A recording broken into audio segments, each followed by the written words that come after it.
Wanda, who is this?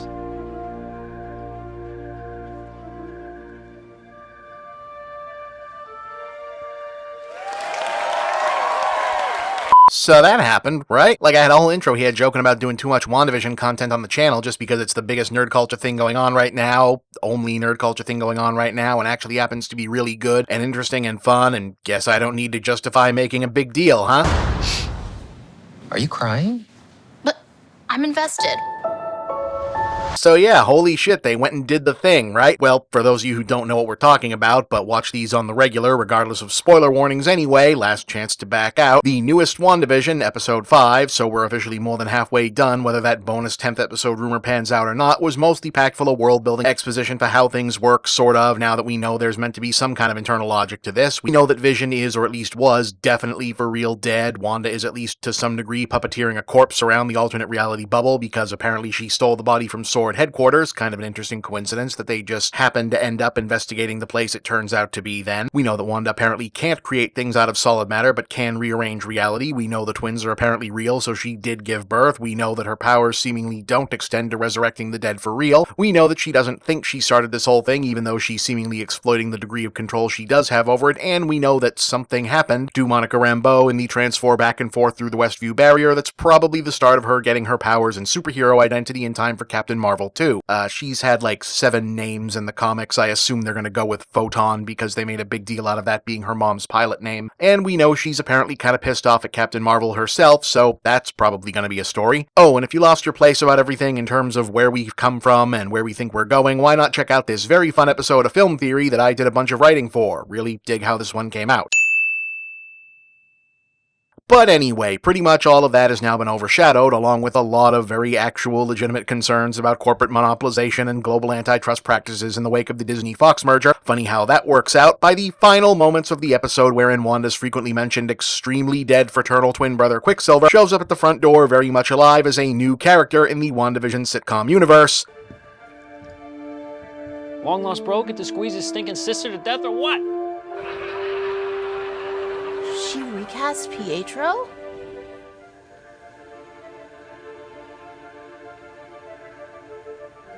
Played by Evan Peters, the other Quicksilver from the X-Men movies. What the what? Okay, now I should assume everyone who watches this knows by now, but then again, probably they maybe don't because it's been a while and I'm actually not getting any younger, and plus Google AdSense actually pays out better for longer videos, so f*** it. Deep breath.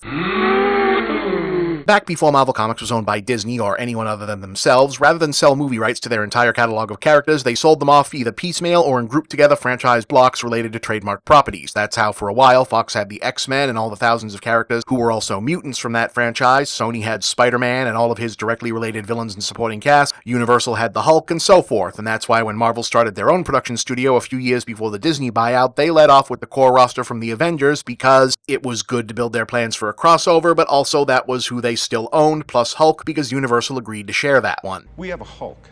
But then came Disney, and also a solid run of everything we touch turns to gold, except at this point our stock price is probably doing better than gold, and they started buying all their stuff back, or making deals like with Sony to share Spider-Man custody, and then when Disney bought Fox, they got the X-Men and the mutants back, so start the countdown clock for when they can do that again, which lots and lots of people have been waiting for, because hey, what's the loss of thousands of Fox employees' jobs and the dystopian domination of all art and culture by a single corporate entity that literally builds castles when they move in and conquer new lands like they're f***ing Alexander the Great, next to the prospect of seeing Captain America versus Wolverine, maybe. I mean, that would be pretty cool. I want to wait for a more inspiring song. The score isn't right. There we go. But I'm getting ahead of myself. See, prior to all of that, these split-up intellectual property and licensing deals meant that without specific agreements signed between studios, characters and storylines in the Marvel Cinematic Universe, and movies based on Marvel Comics but made at other studios couldn't mention, reference, or connect to one another officially in any way, which made the adaptation of certain characters or even whole storylines somewhat awkward because of the way the original comics versions interacted and crossed over with one another so much, especially in the highly influential 60s, 70s, and 80s Silver Age books so much of the films were initially drawing from. And for most of the whole first decade, both before before and after the Disney buyout, but especially the first half. This schism in particular, not being able to touch any of the X-Men or the concept of mutants, that means people who were born with their powers instead of getting them from like a spider bite or standing next to a bomb, we'll circle back to that, was the cause of some wonky world building in the MCU, which, unless this Quicksilver stuff is a red herring gag, which it absolutely could be, it now appears WandaVision might be aiming to clear up, and is also widely believed to have been the cause for a huge part of the comics universe turning into a complete clusterfuck in the same period. Comics are weird Is an understatement in this case, and to get to the juicy stuff, we'll bullet point through the movie side first because it's just easier. Balance restored, I guess.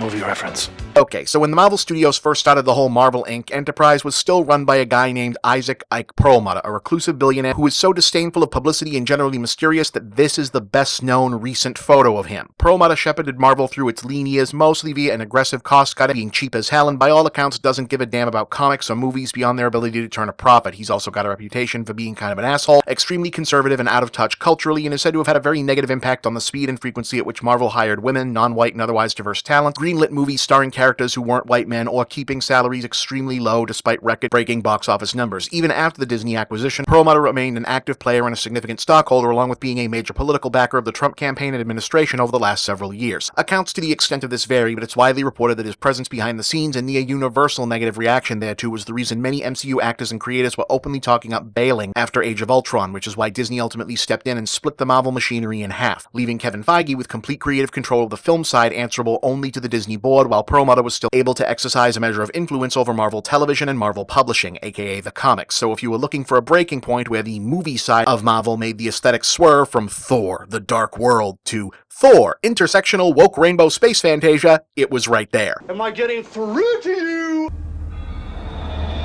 But again, getting ahead of myself. Before that, when Perlmutter was the last word on both the films and the comics, managing the X-Men, we can't talk about those guys thing on the film side wasn't actually that big of a problem. You just don't use any mutant characters, or if you do, use ones whose backstories you can change so they aren't mutants anymore in the movies. The one place it became a sticking point was the Avengers films, both wanting to use, and because of complicated legal language, had the rights to use the characters of Wanda and Pietro Maximoff, aka Scarlet Witch and Quicksilver, but not the fact that in the original comics they were mutants, and their father was the main X-Men villain Magneto. Also, even though the X-Men movies, still being made at Fox at that point, hadn't featured either of those characters prior to 2014, they also had the rights to use them, could call them mutants, and could connect them to Magneto. And this was a big topic of extremely overwrought and heated discourse in nerd culture, probably more than it ever was at either studio, since the prevailing hope was maybe, possibly, somehow there could be an agreement worked out and a crossover movie could happen while both series were being made that could make both continuities fit together nice and snug, because a lot of us like making charts and having things line up more than we like watching the actual movies themselves. The elf wenches are so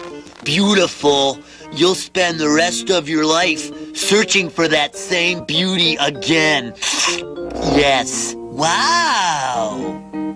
You're an idiot. And having two pairs of Maximoff twins would have made that messy, but that was never going to be the case, and also the potential annoyance of having two different versions out in the collective pop consciousness at the time really didn't happen either. In the end, Evan Peters' Quicksilver made it to the screen in a full feature first, but they didn't present Wanda as his twin, and they also just made him an American named Peter, while Aaron Taylor Johnson played a Pietro version of Quicksilver in Age of Ultron 1 year later, but he died in the same movie.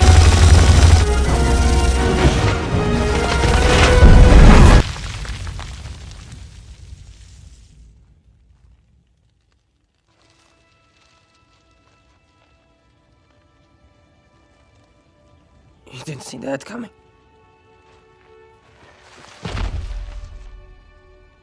Alright then, the MCU continued on into pop culture domination, the X-Men movies limped to the finish line several installments later, with really only Logan and Deadpool movies to show for it. And that was kinda where that ended off. But meanwhile, on the comics side, even before he was shut out of the movie end of things entirely, Ike Perlmutter was said to have been the driving force behind various edicts involving what to do with the X-Men and the mutants that helped make a big mess out of their place in the comics cosmology. A complicated behind-the-scenes power struggle of editorial maneuvering and publisher-mandated rewrites, a full and agreed-upon account of which is still largely largely unknown to this day, but depending on who you ask, is said to have been the cause of one of the most chaotic periods in Marvel Comics narrative and business continuity ever, nearly ended the relationship between Marvel Studios and several of its most popular talents, scuttled the original plans for story cohesion between the MCU feature films, Marvel Netflix, and Agents of S.H.I.E.L.D., and may even have nearly collapsed the entire Marvel cross-media project around itself prior to the eventual decision to oust Perlmutter himself and consolidate everything under Kevin Feige, along with making a complete disaster out of the internal status quo of two major Marvel brands. What have you done? And we'll attempt to explain what happened there in part 2. I'm Bob, and that's the big picture.